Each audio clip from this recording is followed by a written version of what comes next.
Hello and welcome back. In the previous videos, we have talked about what is controlling and why is controlling important. In this video, let us talk about the control process. There are 3 steps in the control process. Number 1 is measuring the actual performance. Number 2, once you measure the actual performance, you compare that actual performance against a standard. So there will be a standard that is set based on which you compare actual performance. Then obviously you look into the performance gaps as we have seen in the initial video, and you see the source of deviation, and then you take some action. So it is called as take managerial action. So overall you have 3 steps in the control process, and now let us discuss one by one. Now when you talk about how to measure actual performance, you have 2 things here. Number 1 is how, number 2 is what. Now how to measure means it is about sources of information that collects actual performance of an individual. For this there are 4 approaches that managers can take. Number 1 is personal observation. Number 2, statistical reports. Number 3, oral reports. Number 4, written reports. Now let us talk about each source of information in measuring the actual performance in detail. So number 1 is personal observation. Now when you talk about personal observation, there are positives and negatives. So the negatives are an employee may be biased, and it is even time consuming as well. The positives are, well, the information is not at all filtered, because if it comes through some people, so I may say something about an individual to you, and you may filter that information, and then you say something to the second person, and that second person will say something to the third person, and by the time it reaches the destination, the juice of the information will be 0. So therefore the information is not filtered in this personal observation, because I am observing that candidate personally. But the negative aspect is that, well, it is time consuming, and then let us assume that I don't like him. Okay, or maybe 8 out of 10 times he has done the work, but 9th time and the 10th time he couldn't do the work. And then you are such sort of a guy who don't tolerate even 1% or 2% of inefficiency. Let us assume, then in that scenario you may create problem to that candidate. So therefore it has advantages and disadvantages, and we have seen with respect to personal observation. And then you have statistical reports. So as the name itself says, you have statistics as to what is it that he is going to do. But well, it is understood that it is easy to visualize if you have proper statistics, but the negative aspect or the disadvantage is it ignores subjective factors. Well, this is highly important. Now let us understand the difference between objectivity and subjectivity. Now subjectivity means, let's take an example where I am the appraiser and you are working on a very important and a tough project. So you have started the project at the start of the year, and we know strongly, we in the sense the management knows strongly that this project really takes some time to pick up, and therefore it is really difficult for the employee to show results in just 1 year, the point to be underlined. And now comes the end of the financial year stage. Now what should I write? You didn't achieve anything.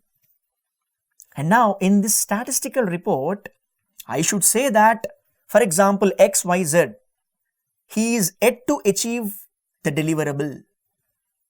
He is yet to achieve something on the project. I will straight away write, because if it is an objective thing, I should write like that. I should behave like that.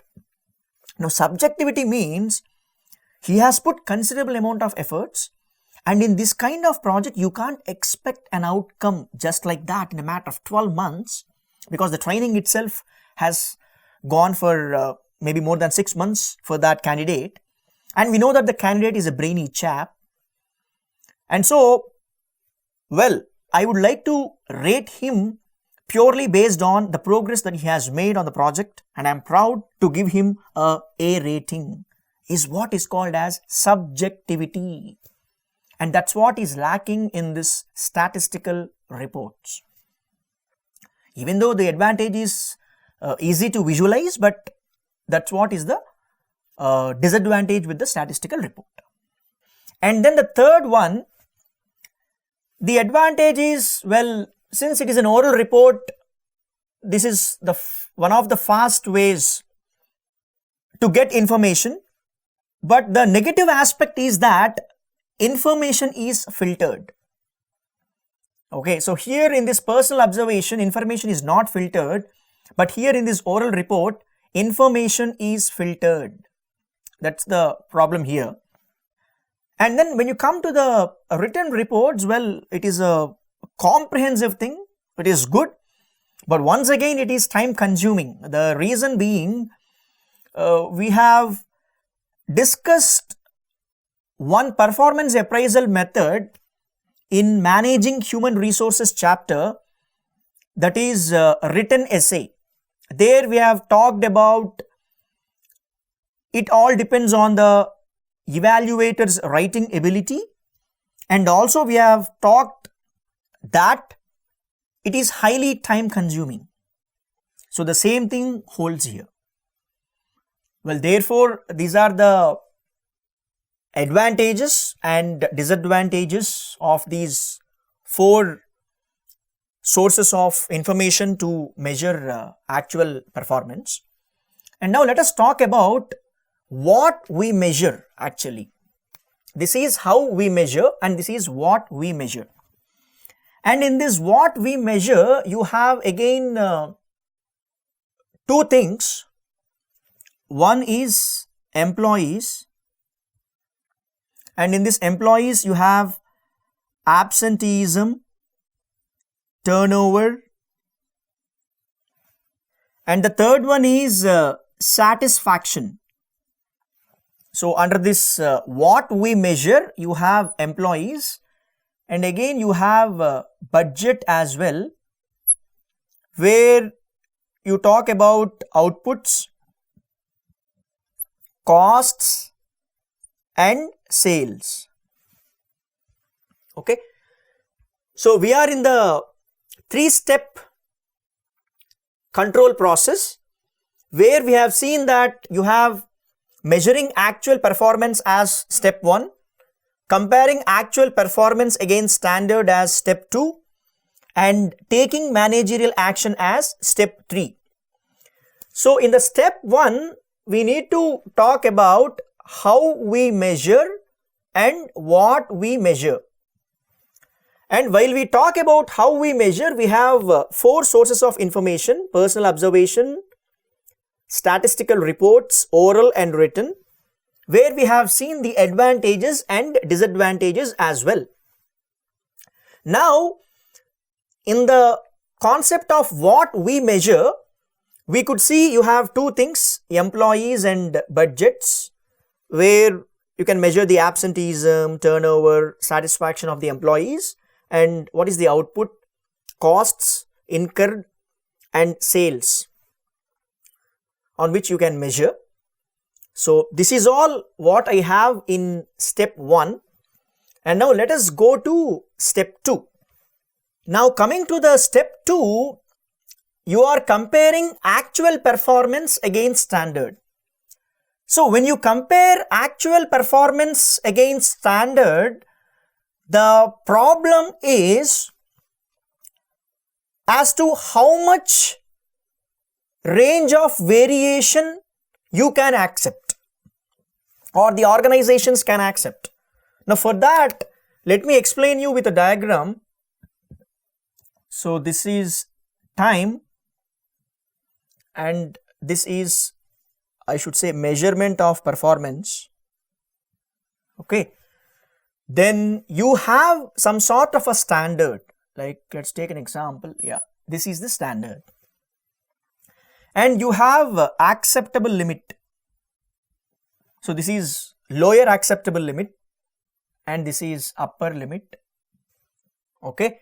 Now the point is, you may have some people who are really on the standard.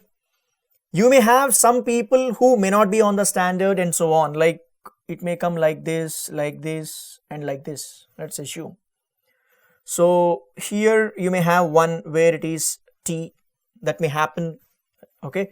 And here you may have one, here you may have two, somewhere around T plus 1, T plus 2. Okay. And here it is T plus 3. And maybe the upstairs it will be T plus 4 and so on and so forth. Alright, so here there may be 1 and here there may be. So it's not about the points here. The point what you need to understand in the second step is that there is something called as acceptable range of variation. So this is what is important here. Acceptable range of variation. So if your performance falls in between, then there is no issue. Otherwise, you will have a problem. Okay. Now, let us talk about step 3. So once you compare actual performance against standard, so you have 2 managerial actions to take actually. You have to correct the performance and then you have to revise the standard. Well, this is only when you feel that there are some sort of gaps when you compare actual performance against standard. So if there is no issue, then you need not do anything. In fact, in the textbook that is also given as a one type of a managerial action. So it is not needed. So therefore you have 2 things to do: correcting performance and revising standard. Now correcting performance mean you have 2 types of correcting performance. One is immediate corrective action and number 2 is basic corrective action. Now normally we see different sports coaches, like we have seen Amir Khan in Dangal, Shah Rukh Khan in Chak Desh movie and Salman Khan's Sultan movie. The sports coaches try to correct the performance even during the game. And well, if the so-called problem keeps repeating, they do that in practice. In the sense, they correct that weakness in the practice before the game. So it depends on whether you try to correct the problems at once or you take some time in correcting the problem.